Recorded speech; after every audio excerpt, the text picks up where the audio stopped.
अमृतवाणी के सभी दर्शकों को नमस्ते। श्रावणी महापर्व की हार्दिक शुभकामनाएं। इस महापर्व के उपलक्ष्य में हम सब मनुष्य जाति वेद आदि सत्य शास्त्रों को पढ़ना पढ़ाना और सुनना सुनाना ये कार्य हम सब वैदिक काल से करते हुए आ रहे हैं। इसी क्रम में वेद मंत्र में परमात्मा ने स्वयं कहा है कि ये जो तीन सत्ताएं हैं, ईश्वर, जीव और प्रकृति, इसी के आधार पर ये संसार चल रहा है। और इन तीन सत्ताओं का वर्णन वेद में परमात्मा स्वयं करते हैं। द्वा सुपर्णा सयुजा सखाय समानम वृक्षम परिशस्व जाते तयोरन्य पिपलं स्वादुवत्या अस्नन्नन्यो अभिचाकशिति। अर्थात परमात्मा कहते हैं कि यह संसार एक वृक्ष है और इस वृक्ष पर दो पक्षी जो समान रंग के बैठे हुए हैं। एक पक्षी फल को खाता है और एक पक्षी फल को खाते हुए दूसरे पक्षी को देखता है, दृष्टा है। देखने वाला पक्षी परमात्मा है और खाने वाला, फल भोगने वाला पक्षी वह जीवात्मा है। और यह जो पेड़ है, यह संसार, यह प्रकृति से बना हुआ यह सृष्टि है। अब विचार करके देखते हैं, यह त्रैतवाद सिद्धांत जो वेद में प्रतिपादित है, महर्षि दयानंद सरस्वती जी ने इन त्रैतवाद के सिद्धांतों को प्रतिपादन करके पूरे विश्व को, मानव जाति को परमात्मा के प्रति, जीवात्मा के प्रति और प्रकृति के प्रति जो बोध कराया, यह सराहनीय है। तो हम पहले परमात्मा के बारे में जानते हैं कि परमात्मा क्या करता है। परमात्मा इस संसार का सृष्टि करता है और परमात्मा ने संसार को, सृष्टि का निर्माण करके हम जीवात्माओं पर बहुत बड़ा उपकार किया। तो परमात्मा का स्वभाव कैसा है, इसमें महर्षि पतंजलि ने कहा, क्लेश कर्म विपाकाशयी अपरामृष्टः पुरुष विशेषेश्वरः। अर्थात वो परमात्मा क्लेश, अविद्या, अस्मिता, राग, द्वेष, अभिनिवेश, इन क्लेशों से रहित है। और परमात्मा कर्म करता है और परमात्मा 5 प्रकार के कर्म करते हैं। और वो 5 प्रकार के कर्म सृष्टि को बनाना, सृष्टि को चलाना और सृष्टि का पालन करना। इसी आधार पर परमात्मा के नाम भी रखे गए हैं। परमात्मा संसार को बनाता है, इसलिए परमात्मा को ब्रह्मा कहते हैं। परमात्मा सृष्टि को चलाता है, इसलिए उस ईश्वर को हम विष्णु कहते हैं।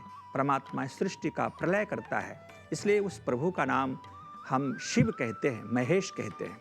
इस प्रकार से देखा जाए तो परमात्मा ने संसार की रचना की है और उसे चला भी रहा है और उसे संहार भी करेगा। 2 कार्य और परमात्मा करते हैं। सृष्टि के आरंभ में जब मनुष्य की उत्पत्ति हुई, हजारों की संख्या में स्त्री पुरुष युवावस्था में उत्पन्न इस पृथ्वी से हुए और वह स्थान त्रिविष्टप, जिसको तिब्बत कहते हैं, वहाँ हजारों की संख्या में मनुष्य, स्त्री पुरुष उत्पन्न होने के क्रम में उनमें 4 ऋषि भी उत्पन्न हुए। और वो 4 ऋषि अग्नि, वायु, आदित्य, अंगिरा, इन ऋषियों को परमात्मा ने वेद का ज्ञान दिया आरंभ में। और वेद के ज्ञान फिर आगे परंपरा से, श्रुति परंपरा से ज्ञान बढ़ता गया। एक दूसरे को लोग सुनाते थे और फिर एक दूसरे को वह ज्ञान प्राप्त होता गया। तो हम वेद को श्रुति भी कहते हैं। तो परमात्मा सृष्टि के आरंभ में वेद ज्ञान देता है और वह सृष्टि को वेद ज्ञान देकर के संसार की स्थिति को वह बताता है कि संसार का कैसे उपयोग करें। फिर परमात्मा जीवात्मा के कर्मफल को भी उचित न्यायपूर्वक वह प्रदान करता है। हम जो भी कुछ कर्म करते हैं, उस कर्मों का फल परमात्मा हमें देता है। इस प्रकार से परमात्मा 5 प्रकार के कर्म करते हैं, लेकिन इसका फल ईश्वर को प्राप्त नहीं होता है, क्योंकि ईश्वर निष्काम है, आप्तकाम है। वह जीवात्मा के कल्याण के लिए केवल कर्म करते हैं। इसी प्रकार से देखा जाए तो परमात्मा कर्म में बंधता नहीं है। अब आइए विचार करते हैं कि यह जीवात्मा इस संसार का उपभोग करता है। तो संसार को उपभोग करने से पहले हम ये विचार कर लें कि यह संसार का निर्माण कैसे होता है। परमात्मा की सत्ता में एक और सत्ता है जिसको हम प्रकृति कहते हैं। सत्व रज तम से यह संसार बना है, जिसको आधुनिक विज्ञान इलेक्ट्रॉन प्रोटॉन न्यूट्रॉन भी कह देते हैं, लेकिन उससे भी वो सूक्ष्म सत्व रज तम है। और उस सत्व रज तम से परमात्मा ने इस संसार में एक गति दी, एक प्रेरणा दी, तप किया, और उस तप से परमात्मा की शक्ति से यह सृष्टि निर्माण आरंभ हुआ। सृष्टि का पहला आधार महतत्व है, जिसको महर्षि कपिल ने कहा कि यह महतत्व जिसको बुद्धि के रूप में हम प्रयोग करते हैं, तो वह महतत्व के बाद अहंकार की उत्पत्ति होती है। अहंकार से फिर 5 तन्मात्राएं, रूप रस गंध स्पर्श शब्द, और फिर एक विभाग होता है जो 11 इंद्रियों की उत्पत्ति होती है। 5 ज्ञान इंद्रियां, 5 कर्म इंद्रियां और एक मन। उसी प्रकार से देखा जाए तो ये तन्मात्राएं और आगे जब बढ़ी तो पंच महाभूत, जिसको हम 5 एलिमेंट्स के रूप में जानते हैं, अग्नि, वायु, जल, आकाश और पृथ्वी, इन तत्वों की उत्पत्ति हुई और यह सृष्टि निर्माण संभव हुआ। और सृष्टि निर्माण होने के बाद फिर मनुष्य की उत्पत्ति हुई। तो मनुष्य के रूप में जो अनंत जीवात्माएं, अनंत जीव प्राणी हैं, पेड़ पौधे कीट पतंग आदि, ये सब परमात्मा की सत्ता है। और ये सब कर्मफल के आधार पर ही अनंत योनियों में जीवात्मा अपने शरीर को धारण करते हैं।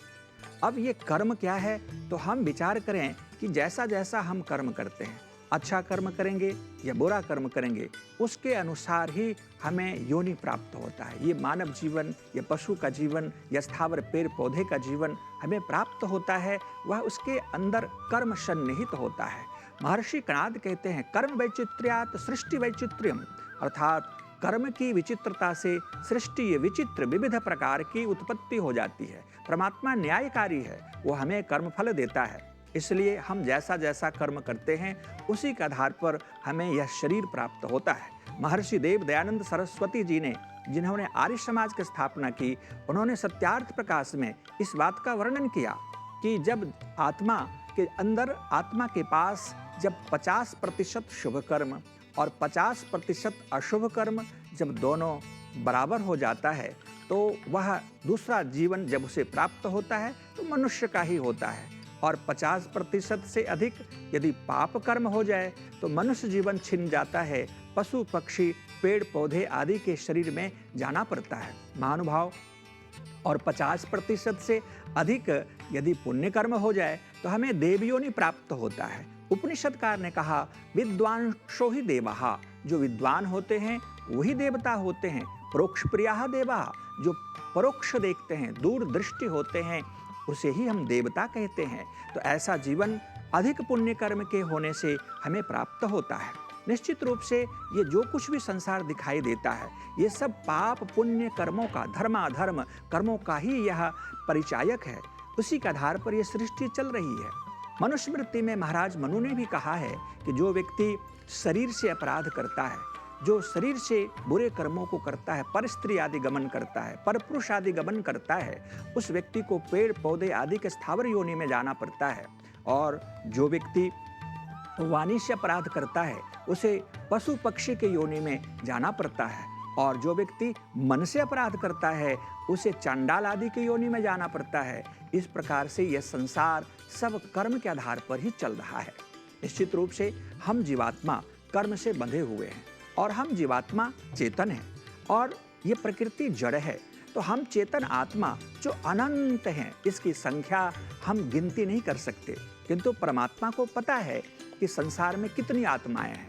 अनंत आत्मा है। विचार करके देखें, जहाँ पर हम निवास करते हैं वहाँ कितनी आत्माएं होंगे, कितने मच्छर होंगे, कितने कीट पतंग होंगे, कितने ये पेड़ पौधे हैं, ये वनस्पतियाँ हैं, सब में जीव हैं। इसलिए ये विचार करके देखें, ये अनंत आत्मा है। समुद्र के अंदर जाकर के हम देखते हैं तो अनंत जीव हैं, एक अनंत संसार, यह लोक लोकांतर, हम इसकी कल्पना नहीं कर सकते। वेद में तो ऐसा भी कहा गया है कि परमात्मा के एक भाग में ये अनंत संसार है। ये अनंत संसार एक भाग में है और 3 भाग तो खाली पड़ा हुआ है उस ब्रह्म का, जो अनादि है, अनंत है, जो निराकार है, सर्वव्यापक सत्ता में। इसी परमात्मा की सत्ता में यह एक भाग में अनंत लोक लोकांतर है, अनेक पृथ्वियाँ हैं, अनेक सूर्य हैं, अनेक चंद्र हैं। इस बात की पुष्टि तो भौतिक वैज्ञानिक ने भी किया है। इसलिए हम यह विचार करते हैं कि परमात्मा वो कितना महान है और आत्माएं की संख्या अनंत है, परमात्मा को पता है। तो हम चेतन आत्मा इस संसार में जैसे जैसे कर्मों को हम करते रहते हैं वैसे वैसे ही हमें जीवन प्राप्त होता रहता है। ये जन्म मरण ये कर्मानुसार चलता रहता है, किंतु हम जब चेतन भाव में आकर अपने स्वरूप को जान लेते हैं कि मैं कौन हूँ, मेरा स्वरूप क्या है, मेरा पिछला जीवन क्या था, आगे मेरा जीवन क्या होगा, इस विधा को जानना हो तो हमें वेद पढ़ना पड़ेगा, उपनिषद आदि का ज्ञान प्राप्त करके हमें योगाभ्यास करते हुए परमात्मा की सत्ता को अनुभव करने का प्रयास करना चाहिए। जो व्यक्ति योगी बन जाता है, जो समाधि को प्राप्त कर जाता है, वह अपने जीवन को कृतार्थ कर लेता है, वह अपने जीवन में यह जन्म मरण के चक्र से छूट जाता है। तो निश्चित रूप से हमें यह विचार करना चाहिए कि हम अपने स्वरूप को जानें। हमसे कोई पूछता है आपका परिचय क्या है, तो हम क्या परिचय देते हैं कि अपना नाम बताते हैं, अपना पता बताते हैं, अपनी डिग्री बताते हैं कि मेरा नाम ये है, मेरा उपाधि मेरी ये है, मैं यहाँ रहता हूँ। महानुभाव, ये परिचय शरीर का है, यह परिचय उपाधि डिग्री की है, यह आपकी परिचय नहीं है। आपकी परिचय क्या है जो आप स्वयं नहीं जानते हैं। हमें भी पता नहीं है कि मैं कौन हूँ, मेरा स्वरूप क्या है। तो अब विचार करते हैं कि मैं कौन हूँ, इसमें शास्त्र क्या कहता है। यह न्याय दर्शनकार महर्षि गौतम कहते हैं, इच्छा द्वेष प्रयत्न सुख दुख ज्ञानानि आत्मनोलिंगम।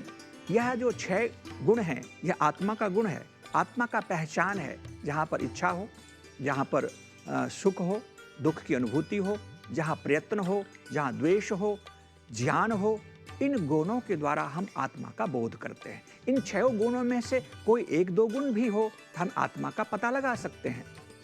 अब विचार करिए कि आत्मा के अंदर इच्छा है, आत्मा के अंदर प्रयत्न है, आत्मा सुख और दुख को भी अनुभव करती है। अब इसमें से 6 में से जो 3 गुण हैं आत्मा का स्वाभाविक गुण है। आत्मा का स्वाभाविक गुण है ज्ञान, प्रयत्न और इच्छा।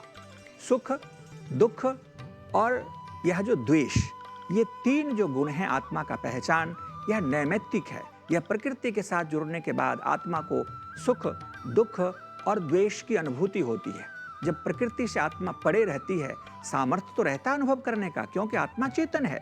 क्योंकि ये प्रकृति के साथ जब शरीर में जुड़ती है आत्मा, तो इच्छा भी सुख भी अनुभव करती है और दुख भी अनुभव करती है। द्वेष का मतलब होता है कि वो दूरी।